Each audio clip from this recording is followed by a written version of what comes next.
بالله من الشيطان الرجيم بسم الله الرحمن الرحيم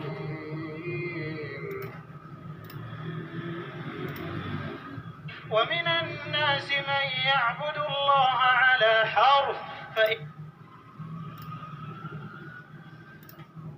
إن الذين فتنوا المؤمنين والمؤمنات ثم لم يتوبوا فلهم عذاب جهنم ولهم عذاب الحريق. جن لوگوں نے مومن مردوں اور مومن عورتوں کو تکلیفیں دی اور توبہ نہ کی ان کو دوزخ کا اور عذاب بھی ہوگا اور جلنے کا عذاب بھی ہوگا.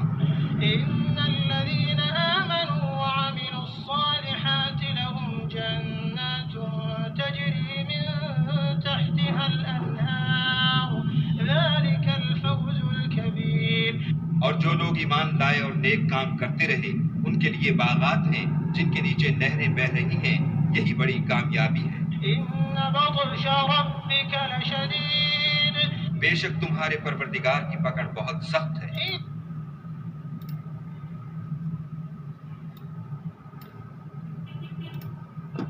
Indeed, those who have tortured the believing men and believing women, and then have not repented, will have the punishment of hell, and they will have the punishment of the burning fire. Indeed, those who have believed and done righteous deeds will have gardens beneath which rivers flow. That is the great attainment. Indeed, the assault of your Lord is severe. Indeed, it is He. إن الذين كفروا بعد إيمانهم ثم ازدادوا كفرا لن تقبل توبتهم وأولئك هم الضالون. جو لوگ ایمان لانے کے بعد کافر ہو گئے پھر کفر میں بڑھتے گئے ایسوں کی توبہ ہرگز قبول نہیں ہوگی اور یہ لوگ گمراہ ہیں.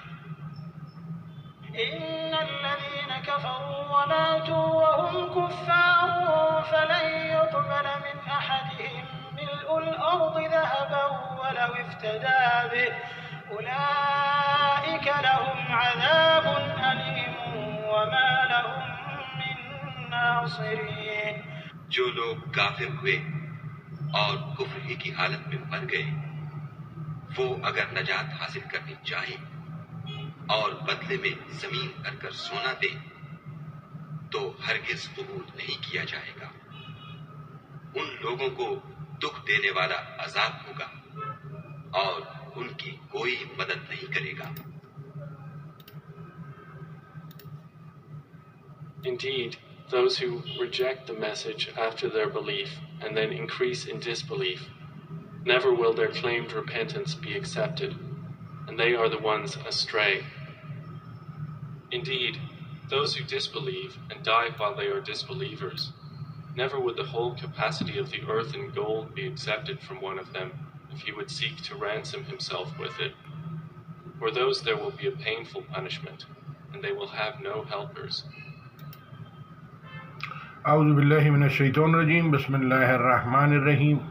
اب یہ ایمان اپ ڈاؤن ہوتا رہتا ہے، جیسے مارکیٹ اپ ڈاؤن ہوتی رہتی ہے، اسی طرح دماغ کا رپورٹ نکالتے ہیں تو اپ ڈاؤن نکلے گی، ہارٹ کی نکالتے ہیں وہ بھی اپ ڈاؤن نکلے گی. تو اسی طرح سے گاڑی راستے میں کھڑی کر کے باتیں کرنا، لوگوں کو اذیت دینا، یہ دھرنا کرنا، لوگوں کو تکلیف دینا، اور یہ اللہ آپ کا بھلا کرے مسجد میں چوڑے ہو کے بیٹھنا کہ دوسرا بالکل اس کو جگہ ہی نہیں ملے، روڈ پہ ایسے چلنا اور جو ہے کہ وہ کسی کو راستہ ہی نہیں دینا، ماں باپ کو گھر سے نکال دینا، شوہر کو گھر سے نکال دینا، یہ ساری اذیتیں تکلیفیں جو لوگ دوسروں کو دیتے ہیں یہ وہ لوگ ہیں جو جہنم کے راستے پہ چل رہے ہیں. تو یہ وہی اعمال کریں گے جو ان کو جہنم کی طرف لے کے جائیں گے. اللہ کی کسی سے رشتہ داری نہیں ہے اور اللہ کسی کا برا نہیں چاہتا، انسان خود اپنا برا کرتا ہے اپنے ہاتھ سے، اپنی زبان سے. تو اب یہ کہتے ہیں کہ یقین جب بگڑا ہو تو پھر اس کو غلط نظر آتا ہے، غلط سنتا ہے، غلط بولتا ہے، غلط دیکھتا ہے، غلط سوچتا ہے، ہر چیز اس کی غلط ہوتی ہے. یہ کتاب ہدایت کی اس لیے اتری کہ اس کے حساب سے آپ نے اپنے آپ کو یقین جو ایمان ہے وہ اللہ پہ لانا ہے. کہ جیسے گلیوں میں ٹن ہوتے ہیں، ادھر سے بھی راستہ ادھر سے بھی راستہ، اسی طرح یہ جنت کا راستہ ہے. کہیں اللہ کدھر ہے جنت کا راستہ؟ یہ قرآن بتاتا ہے. کہیں اللہ رائٹ لے لیتا ہے، کہیں اللہ لیفٹ لے لیتا ہے، کہیں اللہ کدھر گلی میں سے، یہ ایسے کر کے ہے. تو آپ نے بس یہی سیکھا نماز روزہ حج زکوٰۃ قربانی، اور پھر جو ہے وہ دندناتے پھرو تلوار لے کے سب کو اپنے حکم سناتے رہو. کوئی بادشاہ دنیا میں آج تک ایسا نہیں گزرا کہ جو بولے کہ میری ساری خواہشیں پوری ہو گئی بادشاہ. تو لہٰذا یہاں تو پوری نہیں ہوں گی. تو یہ جتنے لوگ اپنی منمانی کر رہے ہیں، اپنے آرڈر چلانے کی کوشش کر رہے ہیں، دوسروں کو اپنے تابع کرنے کی کوشش کر رہے ہیں، جب مرنے کے لیے جسم بھی ہمارے تابع نہیں ہے. یہ ہاتھ پاؤں جسم کے اعضاء گواہی دیں گے. ایک ایک کر کے آپ کے اعمال جمع ہو رہے ہیں، آپ اپنے اعمال خود ضائع کر رہے ہیں. تو لہٰذا آپ وہی کر رہے ہیں جو آپ نے لوگوں سے سیکھا، بڑوں سے سیکھا، وہ آپ کر رہے ہیں، وہ کرتے رہیں. آپ کو کس نے منع کیا ہے؟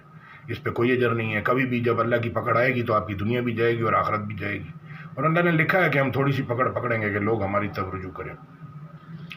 تو لہٰذا یہ جہنم کا راستہ ہے. کہیں بھی موت آ جائے گی تو بس پھر اس کو کون بچائے گا؟ تو آپ دیکھتے ہیں ادھر زندہ کو کوئی نہیں پوچھتا، قبروں میں جو مردہ سو رہے ہیں ان کے لیے کون دعا کرے گا؟ بھاگم بھاگ سب، ٹریفک میں کوئی رکتا ہی نہیں. اور جو ہے وہ کسی کا کسی کو لحاظ ہی نہیں ہے، نہ بڑوں کا احترام ہے، نہ چھوٹوں پہ شفقت ہے. بس باپ کو اپنی پڑی ہے. تو یہ جانوروں والی زندگی ہے، قرآن سے ہٹ کے بالکل جانور، بالکل یعنی کہ شرم حیا بالکل نہیں، جانوروں والی زندگی ہے. تو آپ کو یہ گزارنی ہے تو آپ گزاریں، کوئی مسئلہ نہیں ہے. اللہ خیر و شر کے دونوں راستے کھول دیے. جس پہ چلنا ہے اللہ کہہ رہا ہے آ جاؤ چلو. لیکن ہم اللہ کہہ رہے ہیں کہ تم اللہ کو زمین میں ہرا نہیں سکتے، تھکا نہیں سکتے. یہ آپ سوچ لینا. جتنے بھی یہ بھی آیت بتا رہی ہے کہ آپ زمین بھر کے بھی سونا دو گے تو قبول نہیں ہوگا قیامت والے دن. اللہ اعمال چاہیے، اعمال وہ جو اللہ نے بتائے تھے.